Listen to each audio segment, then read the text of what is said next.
Hey, welcome back. If you're here, it's because you want to get a check-in or an update on how my progress is going for the no added sugars diet that I'm doing for a month, and I'm here to give it to you and just kind of talk a little bit more about how it's been in terms of like discipline and sticking with it and how I'm doing exactly that, even if it's not 100% perfect. So just to start first with a check-in, I have my stats pulled up right here. So where I started at, and I showed you in my first video, is I was at 139.6 pounds. I had about 62 pounds of skeletal muscle, 29 pounds of fat, and I was at 21% body fat, and that's all from an in-body scan. And a couple of days ago, what's today? Saturday. So we did Thursday morning weigh-in, fasted. I was 138 pounds, 61.7 pounds of muscle mass. So it's expected to see like a slight loss, but what we're going for is no loss of muscle, and maybe even, well, the goal is to increase muscle mass. So we're gonna be increasing protein because of that soon. And thank God, because my goal right now is 130 grams of protein, and I feel like easily I could hit 160 grams. So when I got told, yeah, we're gonna bump up the protein, I was like, God bless, thank you, because I could definitely get some in. My body fat mass went down to 27.8 pounds, so about a 2 pound, or it says a 1.5 pound difference, which is fucking awesome. And then my percent body fat went down to 20%. So we're seeing really big changes. And I will say, and that's after 2 weeks, by the way. And I will say that it's noticeable. Like, people are coming up to me and saying that I look great, and I feel it. It's amazing how much inflammation plays a role in just how I was feeling and how clothes were fitting, my digestion.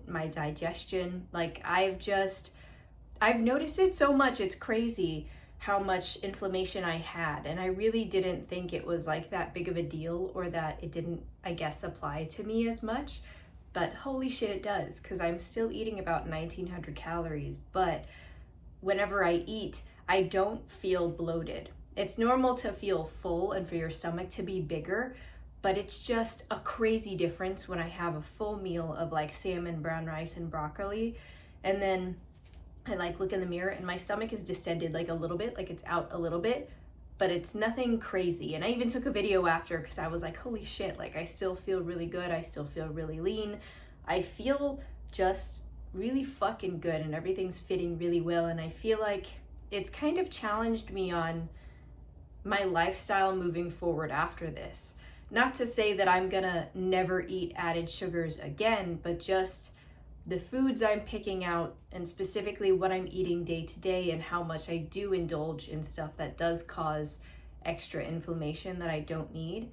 I don't know, it's just kind of made me kind of sit and reflect and be like, what could the future look like moving forward from me, from what I've learned from this and how I'm feeling. So I feel really good, and if anything, that's like added motivation to continue the discipline of sticking with it. And I even had a couple of days that just weren't perfect.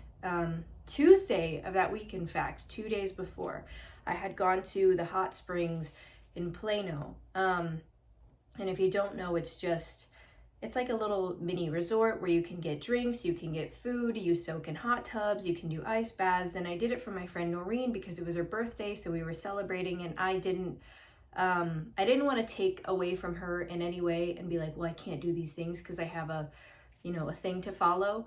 It's my friend's birthday, whom I love very much. She's a bridesmaid in my wedding, and I wanted to celebrate her, but I also still wanted to stay in line with my goals. So with that being said, I had everything thrown at me as like a temptation or an excuse, if you will, to not follow through with things. So the morning of, I slept in. I was very tired this week. I was exhausted. So I slept in a little late, and I didn't get to make myself my normal oats and berries protein bowl, which I showed you in my last video. If you haven't seen it, go ahead and go check it out. It's like a full day of eating of what I'm doing, and I don't really deviate much from it at all. So same stuff every day. And I didn't have time to eat and to make it. So I was like, okay, I'll make myself a black coffee. I will put together the oats, the chia seeds, and the flax seeds, but I won't put any liquid in it. I'll just bring the protein powder so that I can have it when I'm there. I didn't really think that through, because obviously they don't let you bring food in because it's a nice place, it's a nice resort.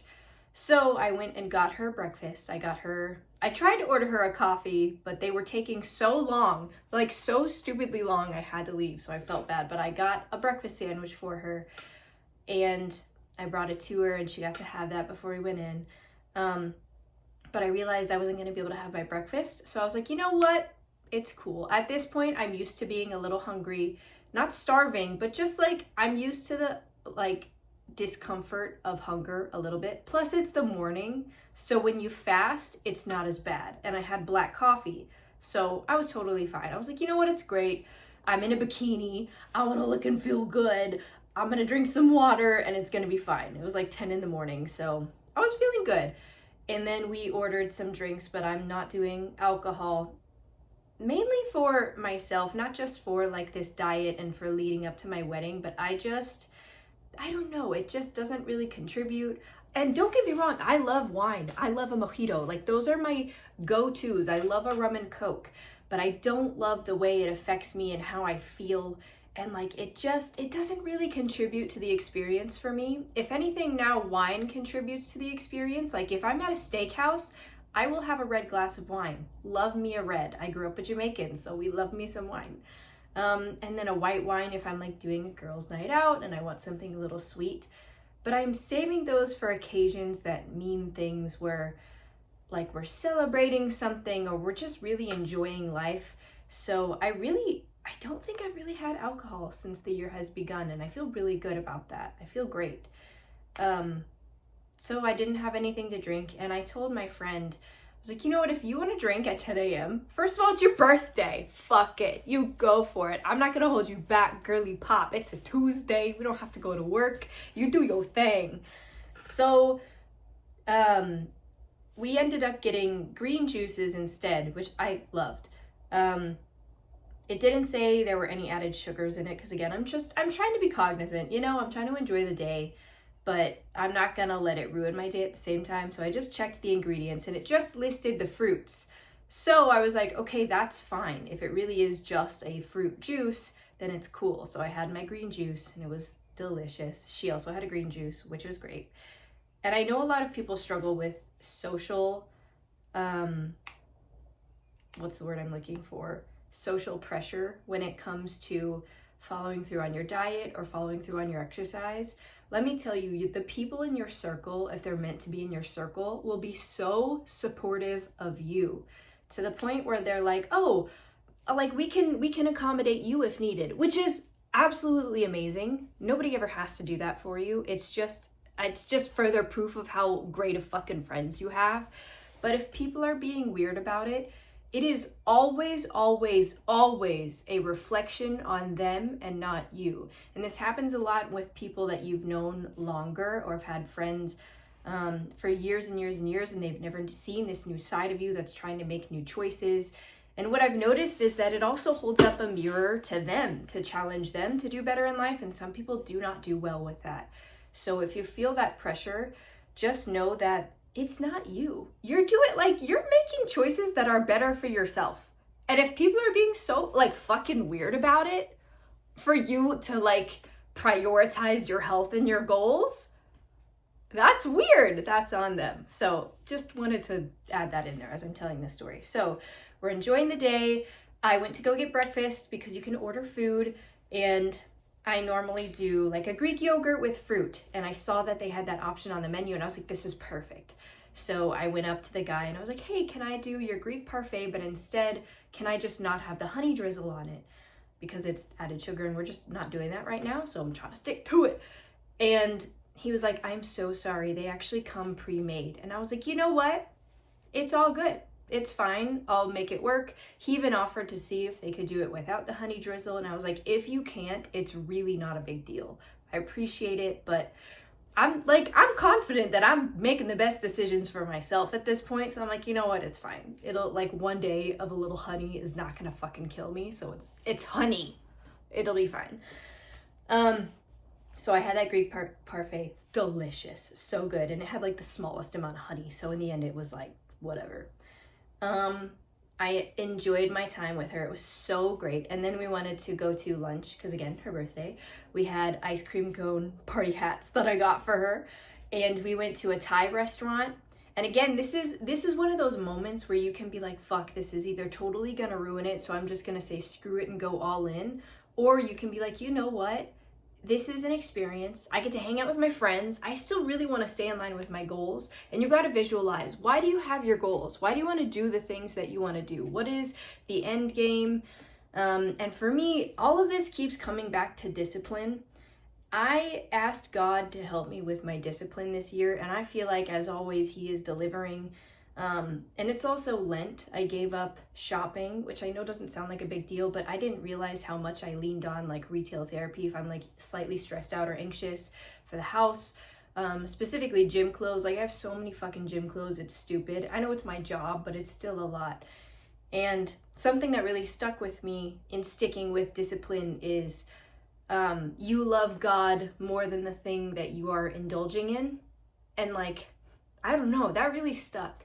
So I have also taken that with me into like, you know, I've asked God for discipline, so I'm dedicating the discipline to Him. I love Him and respect Him more than my own like my wants and what I think I want, or even what I think I need in terms of just like stuff that's going to satisfy me for like a short period of time. But I've asked for the blessing and for the opportunity to be disciplined in things I haven't been as disciplined in before. So I don't know, I just keep relating it back to God, and if that doesn't help, holy shit, I really encourage, if you're like trying to expand your relationship with God, maybe you can do something like this where you're dedicating your discipline and you're dedicating your goals to Him, and it's just a whole new level for me. So going back to the Thai food restaurant, which was amazing. Oh my God, the best Thai food I have ever had in my life.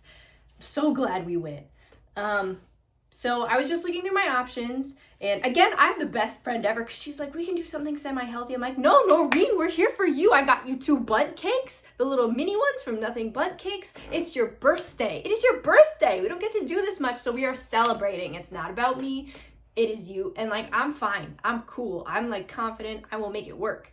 And we did. So I was looking through all the options, and I decided a fried rice was going to be best for me. And I could get it with chicken. And whenever it came time to order appetizers, I got the spring rolls that come in like the rice wrap with like the fresh lettuce, bean sprouts, and shrimp. And it was delicious. Let me tell you what. And then Noreen and her boyfriend ended up ordering some appetizers. And I will say I did have a piece of each. It was like a fried spring roll and then a fried duck roll. And I have no regrets. And you know why? Because I did it in moderation, in a way where I was like, I could enjoy it more. The best Thai food I've ever had in my life, easily, so authentic. I had one piece and I was like, damn, I like enjoyed it more. I savored it more because I was like, you know what? I'm here with friends. I want to celebrate, and I know for a fact I'm going to be right on my shit tomorrow. Like I'm going to get right back to it, and it's okay. But that doesn't mean that I need to overdo it. I'm just going to enjoy it. So I had a piece of each. Delicious, so fucking good. And also I wasn't overly full by the time my full entree came in, and I asked for brown rice instead of jasmine rice, and I got the chicken, again, all delicious. Noreen and Nathan ordered Thai tea. I love me a fucking Thai tea, let me tell you. Thai tea is delicious, has a ton of sugar obviously, and they brought me a Thai tea as well because I think that they thought I ordered one. Which was really kind of them, but I looked at it and I was like, here it is again. It's like everything keeps getting put in front of me. I was like, here's reasons why, or possible easy excuses why you could just so easily fall off, and not just fall off, but like tumble, you know, where you're like, fuck it, give me everything. And as much as I wanted to, I took a sip because you had to try it. It was an authentic Thai restaurant. I just had to see what their Thai tea tasted like, and I was like, delicious. Nathan, here you go. So I passed it on to him and I focused on my water. And I enjoyed my meal. I enjoyed the food and the company. Like, it was just so, so great. And it, like, it felt really good to have that sense of control over myself without taking away from the experience or from my friend. Like, it just made me feel really fucking good. Not only that, we had a great day of lounging in hot tubs and recovering and being in the sun, so I was worn out, and then I went home, took a fat nap, and then went and trained Brazilian Jiu-Jitsu, and it was just so balanced and so beautiful and like such a great fucking day, and it didn't deter me from my goals at all, even though it was imperfect. The next day I picked it right back up, went back to the oats, went back to my water intake, no sugar. I did the whole thing because I knew we had this weigh-in in the in-body scan on Thursday, and look what happened. Like, I still saw amazing results and I feel amazing, and I noticed the difference immediately. The next day I was feeling a little bit more bloated. It took a little bit more of me to recenter, I guess, mentally, to be like, okay, we're back on it, even though we kind of feel that like craving of sugar. We'll go right back to it and it'll be fine and I'll adjust, and I did. And it feels really fucking good to be able to say all that and to be able to do all of this and see the results that I have. Like, I feel really on top of it. I feel really good. And in another 2 weeks, we'll see where we're going with an increased protein intake. And I know I'm gonna feel so fucking good and so great come my wedding, because I'm still gonna be able to enjoy everything, and leading up to it I feel like I'm still gonna be able to enjoy like my bridal shower and my bachelorette, and then I have a day between that and the wedding because I'm not fucking crazy. I don't know how people do bachelorettes the night before the wedding, but a day to just like recalibrate, relax, feel good. I feel like I'm gonna take as another day to be like, you know what, let's just realign real quick so I feel good getting into my dress, even though no matter what I would look fucking amazing, but just a little more, just feel a little bit better. So I think that's kind of everything I wanted to cover, honestly. I think in my next YouTube video I'll bring you through an actual training session. I can do like a mic'd up session. I don't like doing mic'd up because I don't have a lot to say. I'm just there to lift the heavy weight and I don't want to talk to anybody. Like, I don't even like lifting with other people. The only other person I will lift with is Timmy, and that's on occasion because he and I just laugh and we be goofing off, and I'm like, you can't do this. I need to lock in because you're gonna make me lose it. But we'll see. If you guys want that, if you'd be interested in that, let me know. Either way, I will film a lifting session just to kind of show you what it looks like, and then maybe even go into jiu-jitsu. I can't really film whenever I go train for jiu-jitsu, but maybe we can do like an open mat. It's a little bit more lenient in terms of like filming and stuff, and I can show you what that looks like. So thanks for joining. I hope you guys liked this YouTube video. I hope that it helped anybody who's in a similar journey as mine. If you have any questions, let me know. If you have any comments, I'd love to hear it. I'd love to just see what you think, what you're struggling with, what you need help with, all of that stuff. But I will see you guys in my next video.